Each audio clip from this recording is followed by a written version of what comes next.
तो चलिए अब हमारे साथ ईटी नाउ स्वदेश के एडिटर इन चीफ निकुंज तालविया जुड़ चुके हैं। निकुंज सर, वेरी गुड मॉर्निंग। और ये जो हफ्ते की हम शुरुआत कर रहे हैं वो फिफ्थ जो फेज था इलेक्शन का वो हमने पूरा किया। साथ ही अगर हम देखें तो ग्लोबल मार्केट से भी मिले जुले संकेत आ रहे हैं, कई सारे क्यूज हैं इस हफ्ते के लिए। पर ख़ास तौर से जिस तरीके का वोटर टर्नआउट रहा उससे मार्केट को क्या कुछ क्यूज निकालने चाहिए और आपके एस्टिमेट से कहाँ पे ये पैन आउट करें?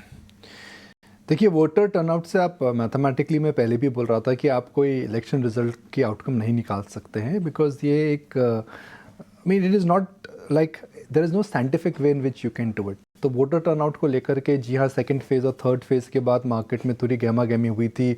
फोर्थ फेज़ के बाद वो कंसर्न सेटल डाउन होने लगी। फिफ्थ फेज़ के बाद मुझे लगता है कि कोई गहमा गहमी नहीं होगी। तो जी हाँ, एक थॉट है कि वोटर टर्नआउट अगर लो होता है तो वो करंट पार्टी के लिए अच्छी न्यूज़ नहीं है। लो वोटर टर्नआउट शायद चैलेंजिंग पार्टी के लिए बड़ी न्यूज़ है, मगर साइंटिफिकली आप उस बात को इस्टेब्लिश नहीं कर सकते हैं। तो उस बात पे ज़्यादा हमारे व्यूअर्स को, स्पेशली मार्केट्स को, ज़्यादा फोकस नहीं करना चाहिए। मार्केट्स के लिए बड़े मुद्दे इस समय क्या है? मार्केट्स के लिए सबसे अच्छी खबर ये कि ग्लोबल मार्केट्स एकदम कड़क हैं। नैस्डैक ऑल टाइम हाई बना चुका है। अगर आप देखें, एशिया के सभी बाज़ार एक ऊपरी ट्रेंड के साथ ट्रेड कर रहे हैं। मेटल्स, भले ही वह गोल्ड हो या फिर कॉपर हो या फिर सिल्वर हो, मेटल्स के अंदर एक तेज़ी देखने को मिल रही है। इस समय जहाँ हम एक तेज़ी सब एसेट क्लासेस में देख रहे हैं, उसी समय हमें कच्चे तेल के अंदर, क्रूड के अंदर तेज़ी देखने को नहीं मिल रही है। तो इन्फ्लेशन की जो कंसर्न्स थी, मुझे नहीं लगता कि आने वाली हैं। तीसरी, अब एफआई की बात करें, मार्केट के अंदर एक समस्या है, वो लग रहा है समस्या कम हो रही है। थर्सडे फ्राइडे को जो डेटा पॉइंट आया था, लगता नहीं कि एफआई ज़्यादा बेचने वाले हैं।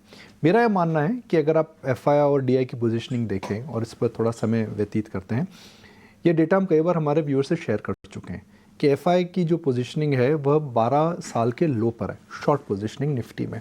रिटेल और एफआई की जो डीआई की जो पोजीशनिंग है वो ऑल टाइम हाई पर है। तो मार्केट के अंदर इलेक्शन को लेकर के जो तेज़ी पे जो बेट कर रहे हैं वह है domestic investors and retail investors. मंदी पे जो बेट कर रहे हैं वह है फॉरेन इंस्टीट्यूशनल इन्वेस्टर्स। तो अगर मार्केट को इलेक्शन का वर्डिक्ट अच्छा लगता है तो देखिए क्या हो सकता है सृष्टि, सब बोलेंगे कि भाई रिटेल और डीआई तो तेजी खेल ही रहे थे, वो एक पॉजिटिव इलेक्शन वर्डिक्ट पे बैट ही कर रहे थे, तो वह शायद प्रॉफिट बुकिंग करे। मगर फॉरेन इंस्टीट्यूशनल इन्वेस्टर जो इस समय मंदी में हैं वह हेज करें अपने पोर्टफोलियो को। अगर इलेक्शन वर्डिक्ट अच्छा है तो शायद वो शॉर्ट कवरिंग करें। तो मेरे हिसाब से in the run up to the election, rather than looking at domestic PSU stocks और लोकल सिक्लिकल स्टॉक्स, आप ऐसे स्टॉक्स में नज़र रखिए जहां पर शॉर्ट कवरिंग की वजह से एफआई वापस आएगा तो क्या लेगा। एफआई जब वापस आता है वो 1 महीने के लिए नहीं आता है, वो 6 हफ्तों के लिए नहीं आता है, वह 3 से 5 साल के लिए वापस आता है। तो ऐसे कौन से शेयर हैं जहां पर एफआई पलटी मार सकता है और अगर वापस आता है तो शॉर्ट कवरिंग और फ्रेश बाइंग किन बड़े एफआई डोमिनेटेड स्टॉक्स में आ सकते हैं? मुझे लगता है वो एक इलेक्शन ट्रेड है। निकुंज सर, गुड मॉर्निंग। ये सारे आंकड़ों की बात तो हो गई, लेकिन एक और बड़ा स्पेशल आंकड़ा है जिस पर मैं आपसे बात करूंगा। वो ये है कि ईटी नाउ स्वदेश ने यूट्यूब पर 1 मिलियन सब्सक्राइबर का आंकड़ा पार कर लिया है।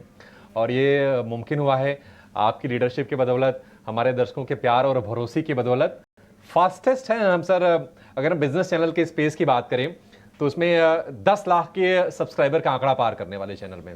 ये एक मैजिकल नंबर है। I think we must thank our viewers and management for their belief and support. और जो हमारा टीम वर्क है, हमने इम्पॉसिबल को इजी लुक दिखा दिया है।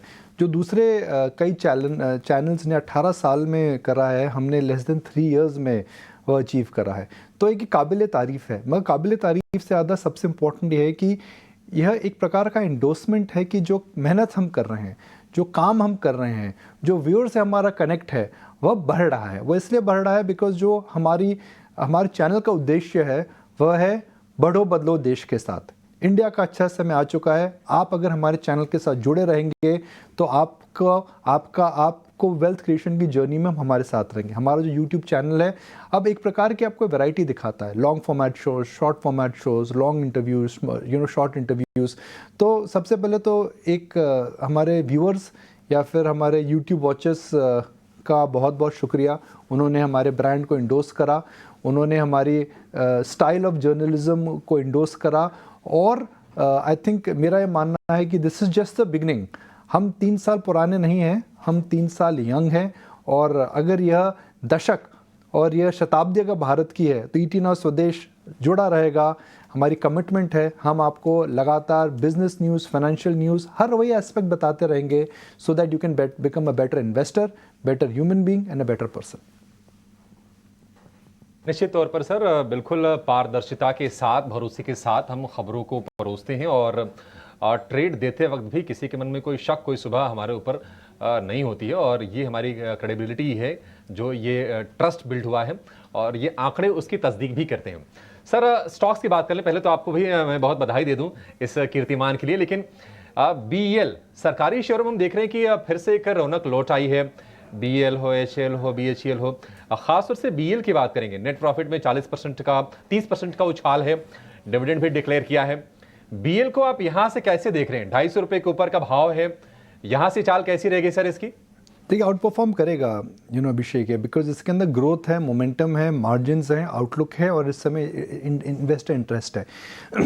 बीएल की जो ग्रोथ थी वह यह थी कि भाई इंडिया की जो डिफेंस रिक्वायरमेंट है, जिसके अंदर जो स्ट्रेटेजिक डिफेंस रिक्वायरमेंट है, वो बीएल के पास आती थी।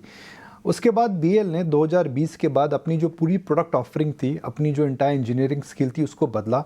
अब यह मिसाइल से लेकर के एयरक्राफ्ट डिलीवरी सब चीज़ में आ चुके हैं। भारत अब उस कगार पर पहुंचा है that lot of imports now are getting substituted by local companies, और बीएल के अंदर कुछ एडवांटेज ज़रूर मिलेगा, बिकॉज कुछ ऐसी स्ट्रेटेजिक आपकी डिफेंस की नीड होती हैं जो कि आप प्राइवेट सेक्टर से आउटसोर्स नहीं कर सकते हैं, वो आप सरकारी क्षेत्र से ही, सरकारी कंपनियों से आउटसोर्स करेंगे। तो वहाँ पर बीएल को हम देखने ग्रोथ मिल रही है। मगर उसके बावजूद, और मैं हमेशा ये कहता हूँ कि भाई आप कोई बेनिफिट ज़रूर उठा सकते हैं अगर आप एक सरकारी कंपनी, अगर आप sensitive sectors like defence, Railways में हैं, मगर आप जब एक्सपोर्ट करते हैं तो वह एक पारदर्शिता दिखाता है। वो बताता है कि आपकी जो टेक्नोलॉजी है और आपकी जो कैपेबिलिटी है कितनी अच्छी है। बीएल अब एक्सपोर्ट की बात कर रहा है।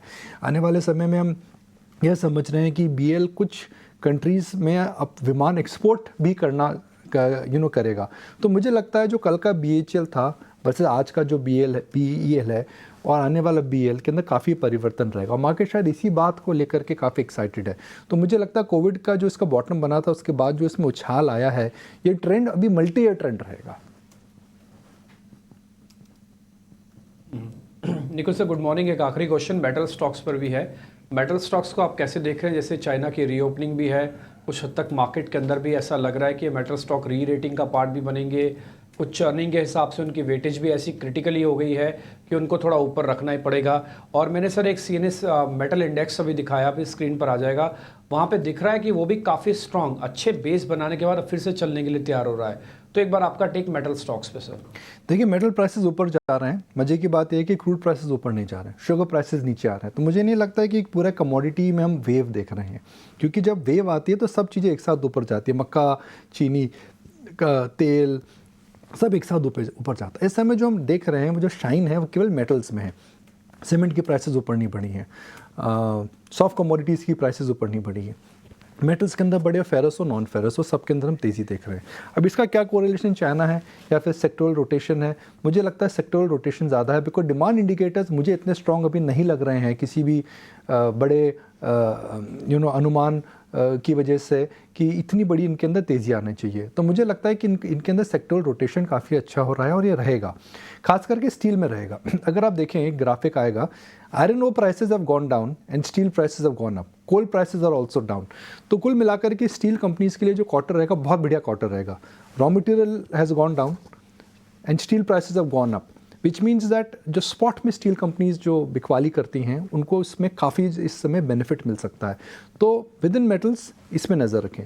दूसरा, हिंडाल्को, नोवेलिस्ट की लिस्टिंग की बात हो रही है, तो नोवेलिस्ट की लिस्टिंग की वजह से हिंडाल्को की जो सब्सिडरी है यूएस में लिस्ट होने वाली है, जल्दी लिस्ट होने वाली है। सम ऑफ पार्ट में उस पर नज़र रखें, तो मुझे लगता है उस पर भी नज़र रखनी चाहिए।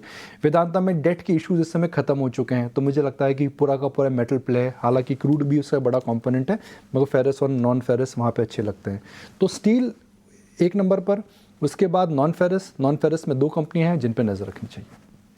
ओके, बहुत बहुत शुक्रिया निकुंज सर आज हमारे साथ जुड़ने के लिए, और बीईएल, मेटल्स और साथ ही बाजार पे क्या कुछ करना चाहिए, क्या नज़रिया बनाना चाहिए, ये हमारे साथ शेयर करने के लिए बहुत बहुत शुक्रिया। तो चलिए ये तो हो गई बात आज किस तरीके से आप बाजार पे रखिए नज़रिया, और साथ ही BEL एक तैयारी कर रहा है मल्टी ईयर ट्रेंड की, और साथ ही मेटल काउंटर्स में जिस तरीके की हम तेज़ी देख रहे हैं, खास तौर से आपको ध्यान रखना है स्टील कंपनीज पे, और साथ ही हिंडाल्को और वेदांता पे भी आप नज़र